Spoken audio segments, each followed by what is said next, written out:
கோவை மாவட்டம் தொண்டாமுத்தூர், மருதமலை, தடாகம் உள்ளிட்ட பகுதிகளில் காட்டு யானைகள் அதிக அளவில் வசிக்கின்றன. இந்த வனவிலங்குகள் உணவு மற்றும் தண்ணீரை தேடி அடிக்கடி கிராமங்களுக்குள் நுழைகின்றன. இவ்வாறு வரும் யானைகள் வீடுகள், ரேஷன் கடைகள், உணவுப் பொருட்கள் வைக்கப்பட்டுள்ள இடங்கள் மற்றும் விளைநிலங்களை சேதப்படுத்தி செல்கின்றன.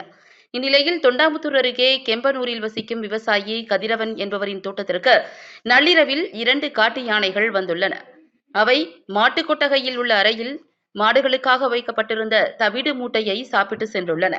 ஆனால் அதிர்ஷ்டவசமாக மாட்டுக் கொட்டகையில் இருந்த மாடுகளுக்கு எந்த பாதிப்பும் ஏற்படவில்லை. இந்த சம்பவத்தை விவசாயி கதிரவன் தனது செல்போனில் வீடியோ பதிவு செய்துள்ளார்.